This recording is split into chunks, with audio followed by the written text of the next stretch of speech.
Hello, everyone. Welcome back. We are doing reflections from the prayer recollection. I said we, it's just me. I don't have Anna with me today, but Anna, we love you. Mwah. We send out our support and love to you. Um, and this is part 2 of the meditation on John 12:20 through 36. So part 1 was an overview, and now we're going to start kind of a meditative series on these. So the way that this is going to be designed is I'm going to read you a little bit of the text.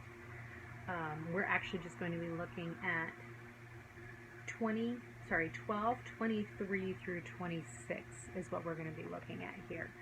So then I'm going to ask you a small handful of meditative questions. And what I would encourage you to do is to listen to the question and have your journal handy if you'd like, and then pray or prayerfully journal through your responses. You could even be in the car and you can even pray out loud your responses. So, but I would, and you know what, even when you finish this time of meditation, you can keep some of these questions with you in your mind, and you can be continuing your meditation, when you're in the shower, when you're walking, when you're in the line shopping at the grocery store. There's so many moments that God gives us to bring these thoughts back to us during the day. So I would encourage you to keep that meditation really going with you on all of these.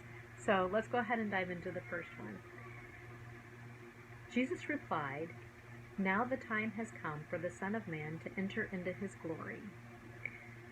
I tell you the truth, unless a kernel of wheat is planted in the soil and dies, it remains alone. But its death will produce many kernels, a plentiful harvest of new lives. Those who love their life in this world will lose it. Those who care nothing for their life in this world will keep it for eternity. Anyone who wants to serve me must follow me, because my servants must be where I am, and the Father will honor anyone who serves me." So what I'm going to talk with you about a little bit about before we start our meditation questions is a book that I've been reading recently. It's a great story called The Extraordinary Life. I think it's called The Extraordinary Life of Nicholas Benedict. I'll put a link in the comments so you can find it. And it's a wonderful story about a boy who is an orphan, and he is kind of a genius prodigy, and he is just arriving in a new orphanage at the start of the story, and it turns out that the orphanage, he's able to kind of secretly discover that there's a hidden treasure to be found somewhere in the orphanage. And he's, so smart and clever. It's really fun to watch what he does. But what you see is that he becomes obsessed with it, like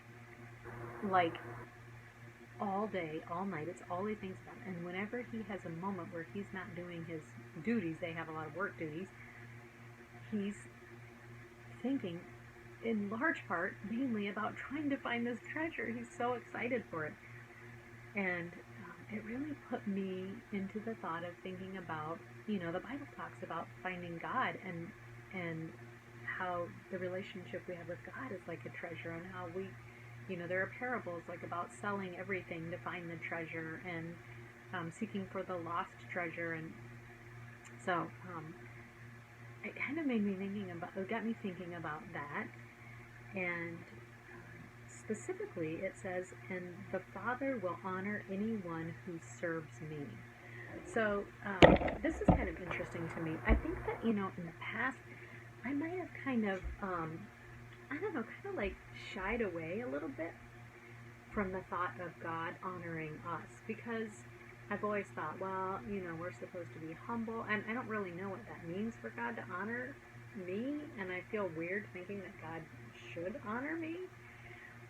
But I've been thinking a little bit more about that, and here's some of my current thinking, is that I think the way I would think of this happening now is that honoring for God to honor me, basically, I'm going to need to empty myself of myself. This is the death to self that I think is being talked about in this full little section here. When I completely get rid of myself, my own self-agenda, my own desire to be great, then I can become more aligned with God and with His honor. So what comes into me is not an honor for myself as an individual, it is the honor of God filling me and me becoming a part of that. So I'm not gaining like a personal notoriety, but I'm receiving His honor, and I'm receiving the honor of Christ as He covers for my sins. So, and I think about like, I was also thinking about, so one of my favorite authors, I won't tell you his name here because the story is going to have real life people in it, but he's passed on. However, I have had the great opportunity with some of the recent work I've done to email a little bit with his daughter. And she is a delightful person, and we have, I'd say we're friendly acquaintances maybe at best now. I'm probably overstating that because I really like her. But it's more than liking her, you guys. I really would love to know her as a person, and I'll tell you why, because her father was an amazing, sorry, do you hear that beeping? I think it's our smoke detector. It's getting louder. Hope everything's okay down there. Her father was an amazing man, and from what I can tell of his readings, he knew God in a way that seemed almost unimaginable to me. And so, like, when I read his writings, I just can't help but think, like, I want to know God that way. I want to be like that. In fact, I want to know what this guy was like. Like, what was he just like on day-to-day basis? When someone knows God and walks with God in that way, moment by moment, so well, what are they like as a person? And, of course, his daughter knows this. And I want to know her, in part because she knew him. And she's like a tie to this person who's now passed on. I won't get to meet until heaven. Like, I just want to know, what was he like? So it's my dream to take her to coffee someday, and, she'd probably be totally annoyed by it. But the reason why I would love to be close to her is to find out what it was like to be close to him. And the reason that I would love to know what it's like to be close to him was because he was close to God. And I would love to know what it's like to be close to God in that way. So I kind of feel like, in a way, that's kind of the type of honor we're talking about, is how God comes into us and becomes part of who we are. And what makes us beautiful is not who we are, but having the honor of God filling our lives instead of our own self-honor. So I'm becoming a little, I think, more comfortable with this idea of the Father honoring us if we serve Him. And in fact, so back to the Nicholas Benedict story. Now I'm thinking, well, this might be one of those treasures that would be worth seeking, that would be worth becoming obsessed about. Of course, it's going to mean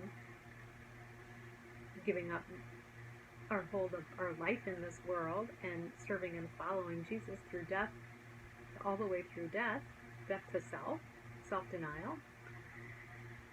But this might be one of those treasures that's worth it, and getting God's honor. So this whole idea of pursuing treasure, now we're going to move into our meditative questions. So the first question is, now I would encourage you to think in your own life, journal, pray about this, what it is that you pursue. Like Nicholas Benedict was pursuing the treasure, and I think God wants us to pursue His honor. But if you're really honest with your life, what is it that you're deep down pursuing? Those motivations that drive you. Is it ego? Is it financial? Is it some form of security or esteem? Or is it, a need to be needed by others? There are so many things that could drive us. So I just encourage you to look into your heart, yourself, your motivations. What is it that you're pursuing? Now you can pause and rejoin when you're ready.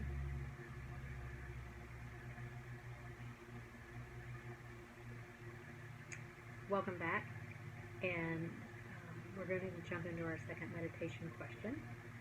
This question is, how, as you think about what you're already pursuing in your life, what those deep motivations are that drive you, explore how would Jesus more suitably meet that need.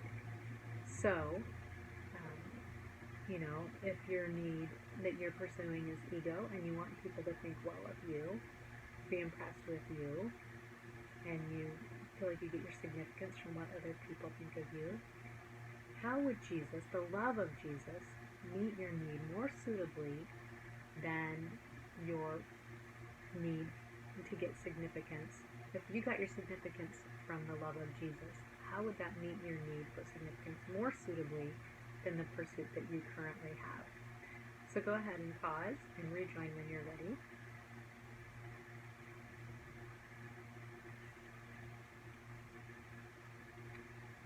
The final meditation question is one, again, all of these you can take with you, but I just want to invite you to imagine your life in pursuit of Jesus. So if you want to read that Nicholas Benedict book, I would highly recommend it, you guys. It's so good.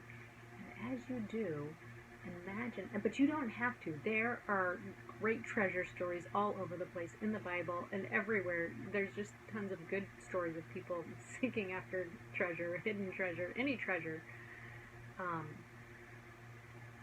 So as you think about those, imagine your life in pursuit of Jesus. What if you were pursuing Jesus the way that people pursue hidden treasure, the way Nicholas Benedict was obsessed with finding that treasure? What would your life be like? Just let yourself imagine that. And the thing that's cool about imagining is this is not a time for beating yourself up and being like, oh, I'm not doing good enough on that, I'm not living that way. This is totally not that. And I think that's a tool of Satan, and we all wrestle, with insecurities. But if you can start to capture a vision of what life would be like that, it gives you somewhere great to look forward to going to, and it gives you a reason to have desire and motivation for that. So that would be my encouragement here, is to just take some time dreaming about that. You can journal and pray through that thought and keep coming back to it and building that vision and that imagination. And with that, I'm going to close and say, I love you all, and I praise you, Jesus.